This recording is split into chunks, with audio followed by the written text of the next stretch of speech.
Hello, everyone. Happy Friday. Today, I am rocking my Party at the Point 2016 shirt when the Penguins just absolutely steamrolled everyone during the playoffs that year. It's amazing that I got that shirt 6 years ago and it still fits, even though I've grown, so many inches height wise. No, at that time, I was probably like, I don't know, 5'8", probably graduating high school. I'm 6'1" now, so pretty crazy. Anyways, another action-packed show today. We're going to get into Penguins making a couple other front office moves today. So I'll give my thoughts on those. We'll get into a potential trade that I think came up in Frank Saravelli's article. I believe it was the trade bait a couple of days ago. I'll bring up that. And we'll also talk about an option for the Penguins at second line center that not many are, bringing up right now. So those are going to be the three main topics that we discuss on the show today. We might also have a season review of Mark Friedman too. So that's all coming up right after this drop. You're Locked On Penguins, your daily podcast on the Pittsburgh Penguins, part of the Locked On Podcast Network. Your team every day.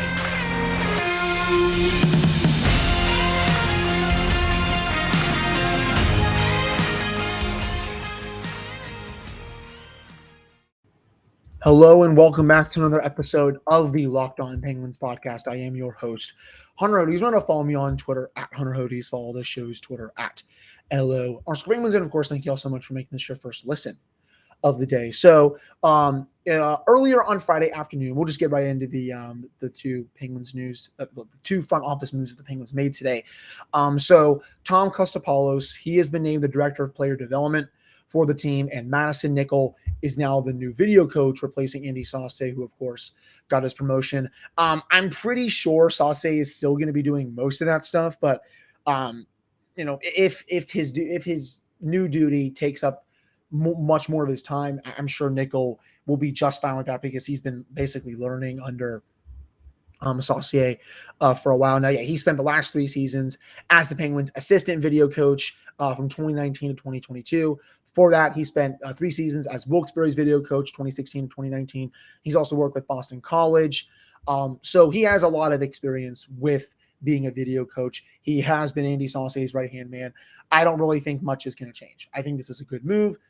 I still think Saucier is going to be the main guy buzzing down to Mike Sullivan if they need to challenge a play, but Nickel is going to be right there with him. Say Saucier is something came up or something. I'm sure Nickel will do a fine job. So congratulations to him. It looks like this has been a long time coming, especially because he's been either the assistant video coach for the team or the video coach at Wilkes-Barre. He now gets his opportunity with the big club here. So congrats to him. And for Kostopoulos, he spent the last 4 seasons as a player development coach for Wilkes-Barre. Remember, he was the longtime captain for the Baby Pens. Played 19 combined seasons in the NHL and AHL, logged almost 1,500 games. Was the captain from 2002 to 2004, and he was the captain for his final 5 seasons. And he also helped a lot with some of the Penguins' young players who were down in Wilkes-Barre at the time when he was playing, like, Matt Murray, Jake Ensel, Brian Rust, all those guys. For those that don't know, and I almost forgot about this too, he was drafted by the Penguins in the 7th round of the 1999 draft. And he was playing hockey up, until I believe he retired back in 2019, 2020. It's actually ridiculous that he was in the organization for that long. Played for the Penguins through the 2004 season when they were really bad. Went on to suit up for a couple of other NHL teams. Actually almost put up 200 career points. So congratulations to him, even though he was in the minors for a lot of his career. But this is, I think, a fine move. Again, he's been very instrumental with the development of some of the Penguins' younger players that are up now, like Jake Ensel, Brian Rust, Matt Murray when he was down there, even though I know it's a different position. But, this is still good news. And, I'm glad that, both these people are getting, bigger and better opportunities for them, and especially to stay in the Penguins organization. So congrats to Tom, congrats to Madison. Very well deserved for both people, to say the least. Now, switching gears a little bit, we're going to get into Mark Friedman's season review here as I pull up his stats on Hockey Reference here. If I can just find this here real quick. There is our total chaos player. All right. So, he was the main number 7 guy this year, got ample playing time to it because the Penguins were just, not healthy for a lot of it. Played in 26 regular season games, played in 6 of the 7 playoff games. When he was on the ice during the regular season, the Penguins had right around 50% of the shot attempts, right around 50% of the actual goals for, 55% of the expected goals, 52% of the scoring chances, 56% of the high danger chances. That's the best work of his career. And, this was really his first main actual season in the NHL. I think a lot of people are forgetting that. You go back to when he first got started with the Philadelphia Flyers in 2018-19, played 1 game that year. Next year in Philly, played 6, and then played 4 before being traded to Pittsburgh, played in 5. So before this season, Mark Friedman had a total of 16 career NHL games played. It was a very big unknown, but from what I've seen so far, he's a totally fine number 7 defenseman. And if you have to play him in your lineup on an every night basis, he's really not going to hurt you that much. Again, solid underlyings here. You get 56% of the high danger chances. That's the best mark for his career. 8 for high danger goals for, shot 7% this season. His shooting percentage last year was 17.6% in only 5 games. That was obviously not sustainable. But if anyone gets hurt, especially, on the second pairing or, even on the bottom pairing, you say if Matheson or Ruido get hurt, you can just plug Friedman in there and, he'll do his job. And, obviously he's the Penguins. I shouldn't say he's a chaos player, but he's just such a, he's just such a troll on the ice. I think that's the best way to describe him. He lives on getting under everyone's skin. I think I was watching the Penguins Inside the Room thing, and I think one of the quotes that he said, I think when he was on the open mic, he said, "Man, I love pissing people off." And sure enough, almost every game that he played this season, he was getting into it with someone on the other team. People were saying that Igor Shesterkin was waving goodbye to the Penguins. It was mainly he was waving goodbye to Friedman, because I think he was starting crap with some of the Rangers after that game when they got blown out at Madison Square Garden. Counting stats wise, if I can, get back here, 1 full goal at 5v5 this year, 4 total assists at 5v5. Now we go to the playoffs here, and did get his first playoff goal that came in Game 4 when the Penguins just absolutely blew the Rangers out. When he was on the ice, the Penguins had 47% of the shot attempts, 80% of the actual goals for. He was on the ice for 1 goal against, 65% of the expected goals, 55% of the scoring chances.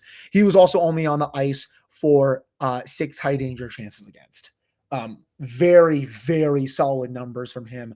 And honestly, for a little bit in that series, it was almost like the Penguins really didn't miss Brian Dumoulin that much, just because Friedman was doing such a great job of filling in, not even just for Dumoulin, but just overall, his offensive presence was very much needed. Defensively, he's fine.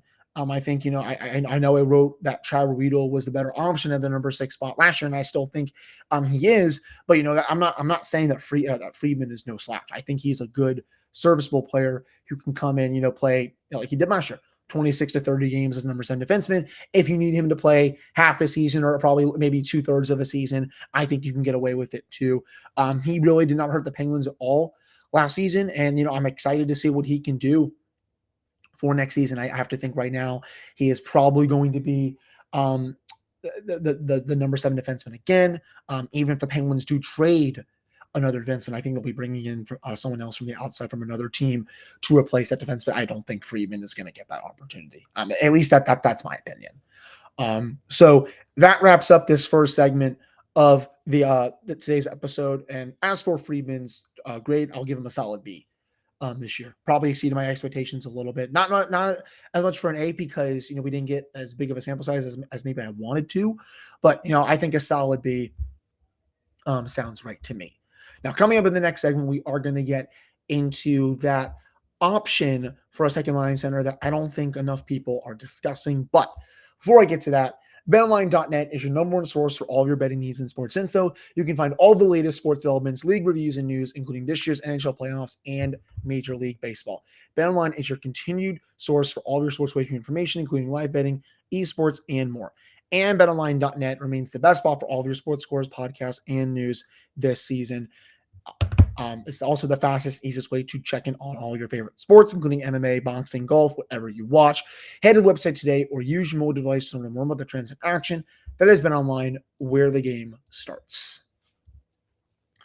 All right, we're back here in this episode of the Locked On Penguins podcast. I am your host, Hunter Hodes. Want to follow me on Twitter, Hunter Hodes. Follow the show's Twitter at LO_Penguins. Was just watching this Stanley Cup final, kind of out of the corner of my eye.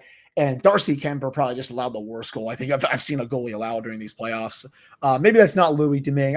The Kreider goal in Game 6 still, brings back some bad memories. But just a slap shot from like 40 feet out, no traffic in front of him, and it somehow goes below his glove. It's a miracle that the Avalanche are one win away from winning the Cup tonight. By the time you listen to this, they may have already won the Cup, or the series obviously will be going back to Tampa Bay, but he's just not been good these playoffs, especially after a really good regular season. But getting back to our topic discussion for this, let me know what you all think about this. I'll put this idea for you out there.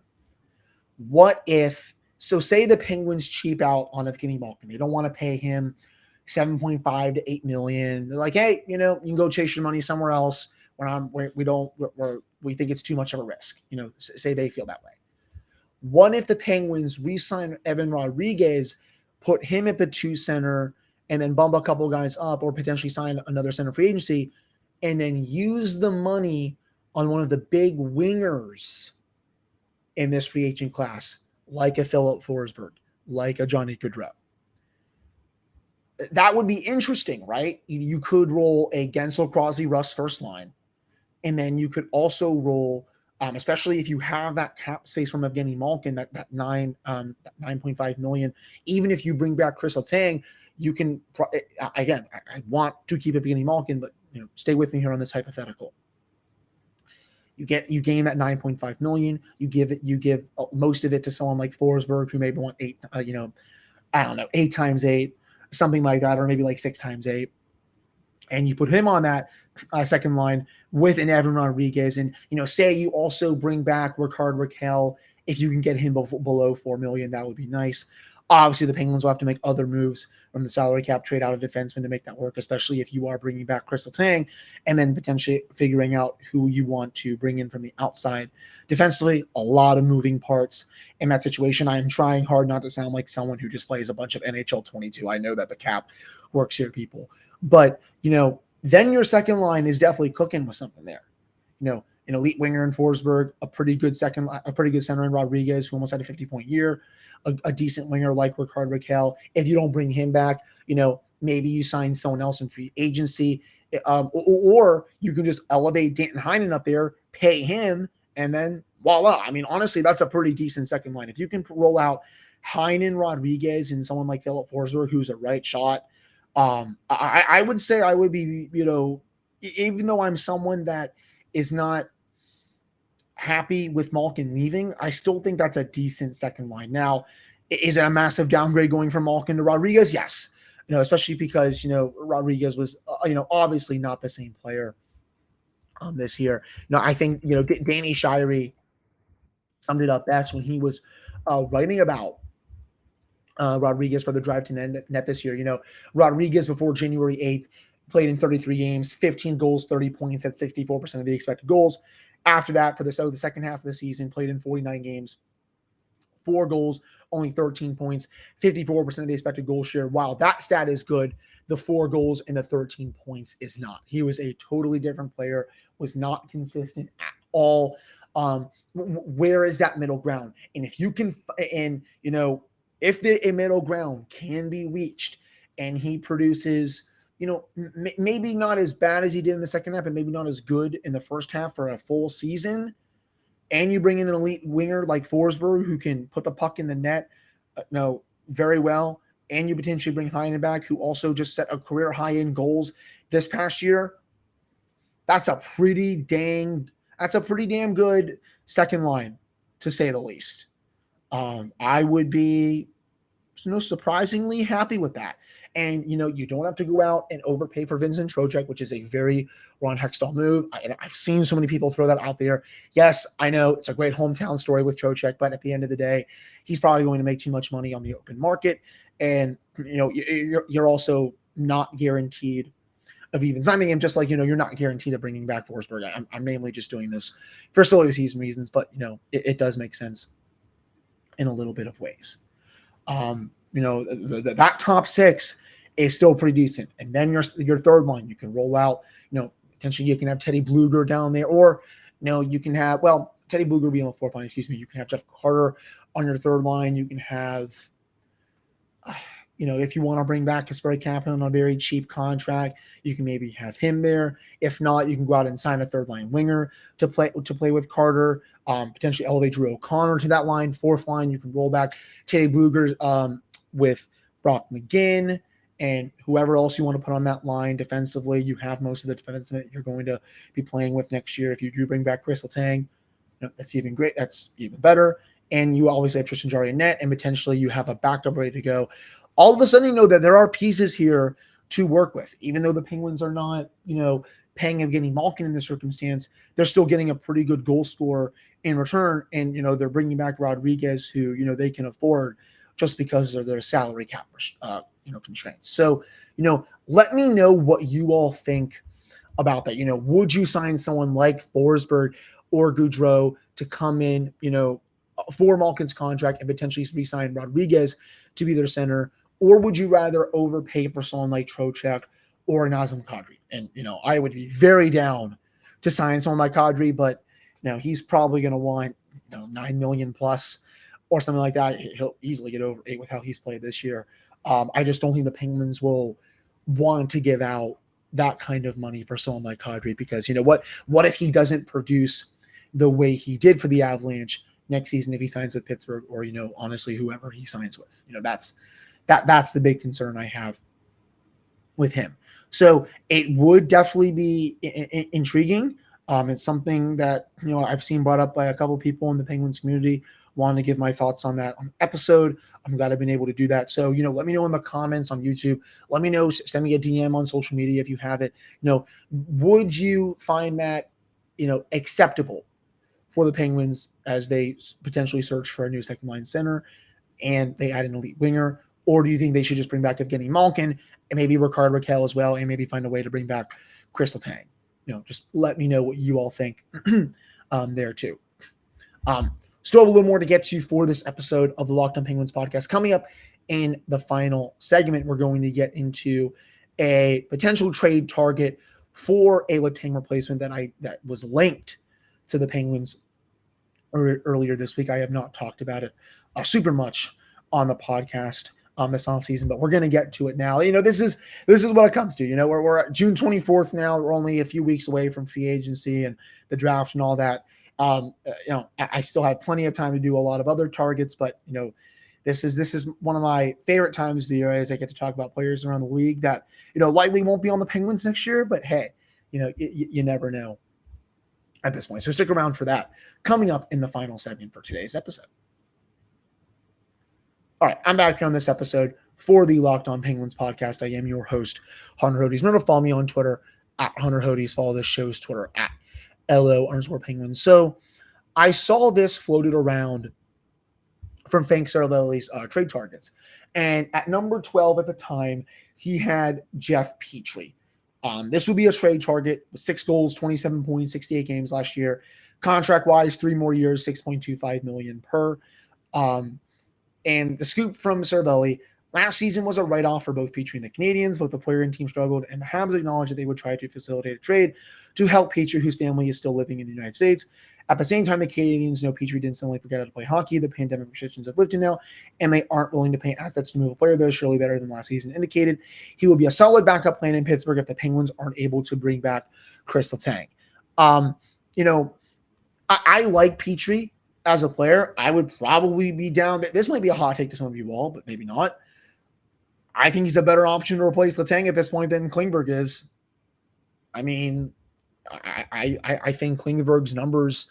I shouldn't even say Klingberg. I think Petry's numbers are better. I mean, before this season, when the Canadiens only had 50% of the shot attempts, when the Canadiens, I have them like misspeaking a lot, I think, on this episode. Before this season, when he was below 50% in Corsi, he was at least 52 to 54% going back to 2015-16. I mean, he has been a rock with the Canadiens since he was traded there during the 2014-15 season, played in 68 games for the Canadiens this year.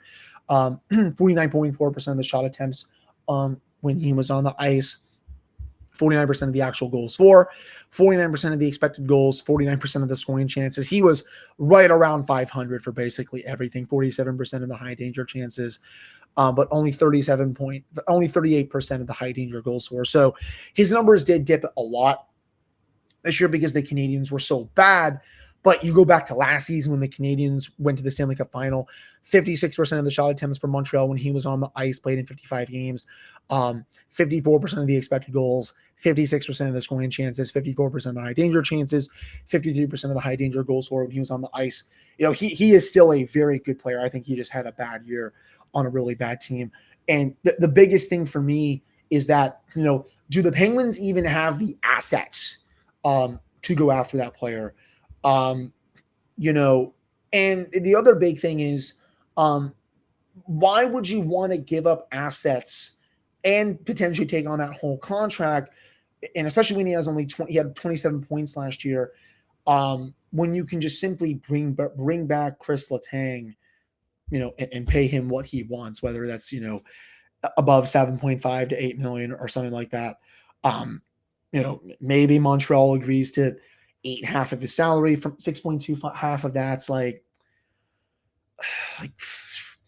3.11 or something million per year. And, the Penguins would be able to make that work. But I think the Canadiens are going to ask for a lot in return for Petry, rightfully so. He's been a really good player for them for many years, but, before this year. But, in my opinion, I would just rather pay Letang what he wants, and especially because, his underlyings are a lot better and his counting stats this year. I mean, again, Petry didn't even put up 30 points this year. I mean, Mike Matheson, who was playing on the third pairing for most of this year, but, before he was elevated to the top pairing in the playoffs, he had more points than Petry did this year, and he's younger than him. He had 31 points in 74 games, had more goals also than Petry did. So, I like him fine. Petry, that is. I think he's a solid player, but in terms of a Kris Letang replacement, if he walks, could you do a lot worse? Yeah. Could you do better? Potentially. But I just don't think it's even worth it to give up the assets because, I think one of them is going to have to be a first round pick, potentially a top prospect, maybe a roster player involved there too. Kent Hughes is not going to give that player away for cheap. If the Penguins do go down that route, I'll be a little upset, but I won't be as upset if they went out and signed Klingberg to some stupid 7x7 or 7x8 million plus, because that would just be even stupider. So, to sum things up, I like the player. It would be cool for the Penguins to have him, but if it comes at the expense of Letang, especially when it comes as a replacement for him, I'm not for that. Especially because, again, the contract $6.25 million for a player but potentially, because he could have another year like this one on in a contending team. And if that's the case, and say the Penguins or another team is not eating that whole cap hit, the whole $6.25 million, you're going to be up a creek there, to say the least. It would not be pleasant there. But that'll do it for this episode of the Locked On Penguins podcast. I appreciate all of you listening to this one, I'm back next week with 5 full episodes. That's the final week of June somehow. We are almost to free agency. It's going to be a very busy week. As I sign off, the Avalanche just tied the game, so we'll see what happens with that. I know a lot of stuff's been going around for all the people that listen in the United States. I know obviously this was a tough day for so many people, but I'm glad that hopefully I can be your escape for 25 to 30 minutes, especially on this kind of day. So be good to each other. Have an amazing weekend, and I'll talk with you all on Monday.